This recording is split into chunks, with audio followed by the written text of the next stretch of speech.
goddess Isis.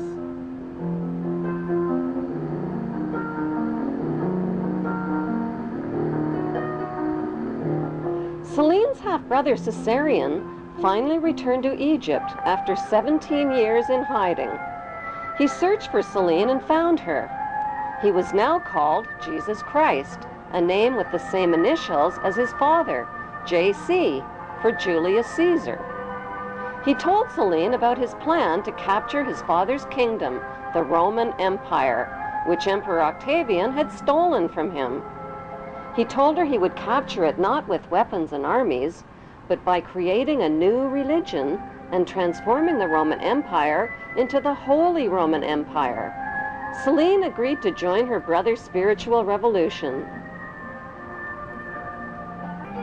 She changed her name from Selene to Magdalene by adding the word Magda to her name, which means high place in Hebrew. Jesus Caesarion also searched for and found his two half-brothers, one of whom was Selene's twin. His nickname was Thomas Didymus, which means twin in Greek and Hebrew. 17 years after her suicide, Cleopatra's 4 children were all reunited again.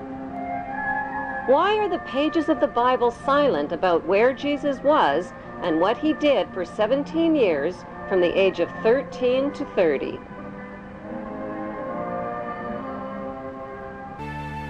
Perhaps the most unusual legend of the missing years recounts a journey that would have taken Jesus thousands of miles from Nazareth. He would have traveled across 2 seas to England, a land whose history would become intertwined with Christian mythology. To this day, in southern England, in Cornwall, villagers speak of Jesus having once walked here. Beneath these rolling meadows, the earth is laced with tin. 2,000 years ago, the story goes, the gospel character Joseph of Arimathea came to England to trade for the precious metal. And according to the legend, he brought with him his nephew, Jesus of Nazareth. At that time, ancient England was inhabited by the pagan Celts. Their religious leaders, the Druids, believed they were descended from a divine being. They also believed in an immortal soul.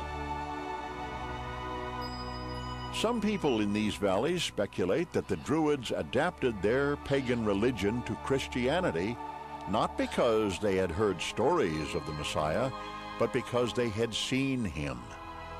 However, most scholars believe that it was the conquering Romans who arrived 2 centuries later who would convert the Druids to Christianity by persuasion and genocide. Since they were first found in a desert cave in 1947, the Dead Sea Scrolls have fueled speculation about the life of Jesus. Was he a member of the religious community which wrote the scrolls? They were found at Qumran, an easy walk from the very spot where it is said Jesus was baptized by John. The scrolls detail the beliefs of a Jewish sect called the Essenes, a group that flourished during the lifetime of Jesus. The beliefs of the Essenes often seem to mirror the teachings of Jesus. Zealots.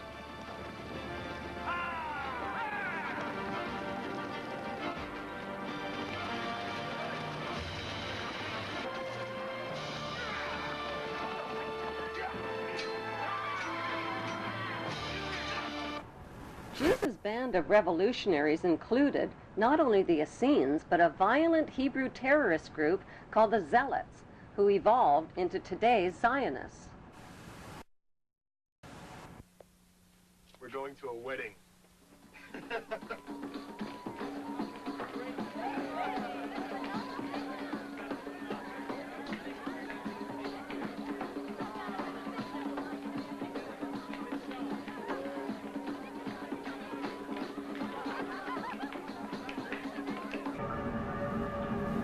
There is speculation that Jesus married his half-sister, Mary Magdalene. The Bible describes a wedding party in which Jesus uses his godly powers to magically turn water into wine for the party guests? Why did the Bible fail to name the names of the bride and groom at the wedding party? Is it because the names of the bride and groom were Jesus and Mary Magdalene? Since Jesus Caesarean learned the art of healing and meditation in India, and since he was provided with a foot support to stand on the cross, and since he was taken down from the cross after only 6 hours, and since he was treated with expensive royal healing oils, did he survive the wounds of his crucifixion?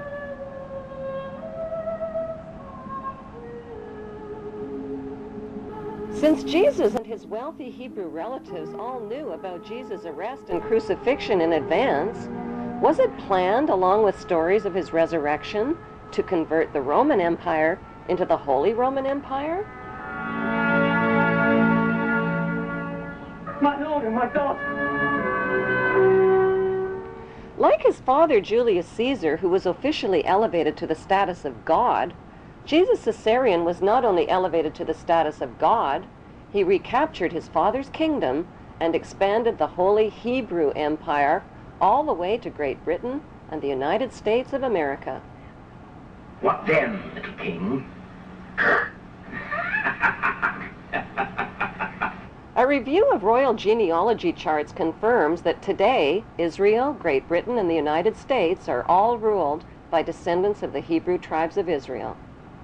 The big question is, if Caesarean was born in 47 BC, how could Caesarean possibly be Jesus? Jesus was born in the year 0, wasn't he? To begin with, the year 0 does not exist on today's Gregorian Christian calendar, which jumps from 1 BC to 1 AD. Experts confirm a 7-year error was made in converting from the Egyptian to the Roman to the Christian calendar. The only way to calculate Jesus' real age is from a Bible quote which states that Jesus was baptized in the 15th year of the reign of Emperor Tiberius. Since Tiberius grew up in Octavia's royal household with Caesarean's half-sister and brothers, that means Caesarean was very close in age to Tiberius, who was born in 3 BC.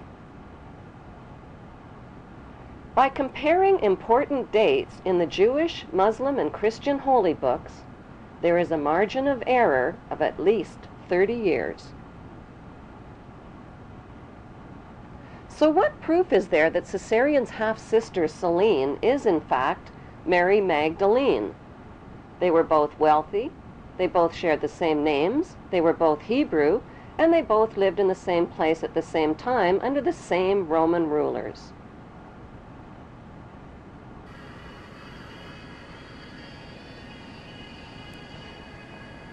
The most convincing proof lies in a famous New York statue. The Statue of Liberty was financed, built, and delivered to New York Harbor as a gift from the French Grand Orient Temple Masons in 1886, with a commemorative plaque for all to see. The statue has nothing whatsoever to do with liberty. Its designer was French Freemason Frederick Auguste Bartholdi, who traveled extensively throughout Egypt.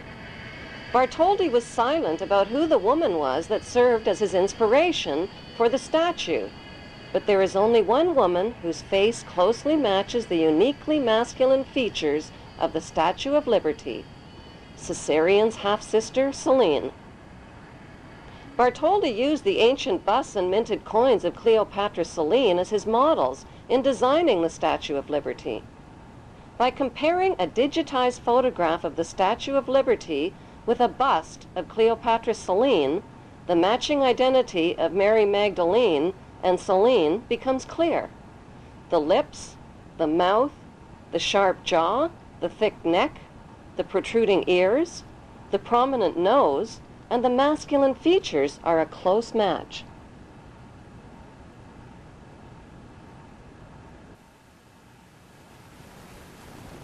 An ancient minted coin of Cleopatra Selene reveals that even her hairstyle and hair tie ribbons are an identical match with the Statue of Liberty's hairstyle and ribbons.